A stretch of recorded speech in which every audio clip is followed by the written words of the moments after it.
Энэ залуу өстой зөрөгтэй нөхөр.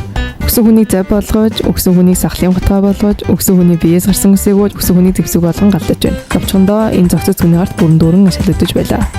Өгсөн ч харамсалхан бодлого. Тэгвэл энэ нэр яагаад ингэж ажиллах болов? Түүх ингэж эхэлнэ. Гази олон хоног эзгүй арлаар гацжээ. Цөхрөө дамиа орлохоор шийдэж зүгээрээ уяа зүйлээ.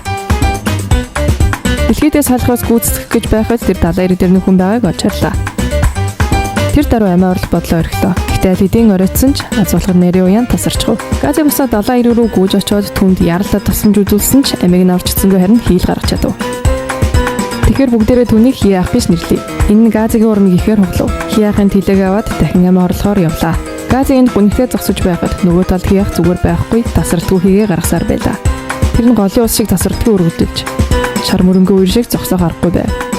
Далайн байгууллаганд хөвн ирсэн хийний хүч байжээ. Үүнийг харсан Газид генетик сайхан санаа орж ирж тэр амьд үлдэхээр шийдэв.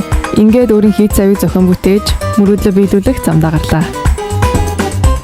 Яг тэр үед өнөө хийц цав эргэж тэр хоёр далаа руу унжглаа.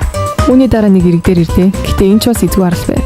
Гази утас гаргаж ирэхэд дэлгэцээр нь үдгсэл бүсгэн зураг байв. Сүлжээ чадах цэнэгч дуусч байв. Тэр сүлжээтэй газар хайгаар шийдэв. Хиа хэдий цогцсож гисэн цорынга цамтрагч нь байлаа. Ингээд Гази түүнийг дагуулсан замд гарлаа. Явж байхдаа ч хий гаргасаар. Гази арга мухурд нэг дарсны бөглөө олоод амийг нь таглалаа. Цаг агаарт сайхан боллоо. Хүн цогцс хоёр аяллаа үргэлжлүүлэн орой болмосныг агуу болоод амархаар болов. Унтахын өмнө Гази цогцыг тэврээд бүүгэндөө дуулж өгөв. Бор баага барих гэж байгаад цуглуулсан борооны бүх үсэн асгаж өрхөв.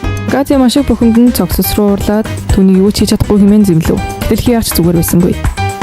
Тэр амнаасаа ус гаргаж эхэллээ. Үүнийг харсан Гази бушуухан түүнийг өргөөд цээжийг дарж үцхэд цогцсны амнаас булгийн ус шиг ус оргилов. Ингээд Гази цогцсны шин чадварыг нээжээ. Гэтэл тэр үед цогцос гинэд ярьж эхлэх нь тэр.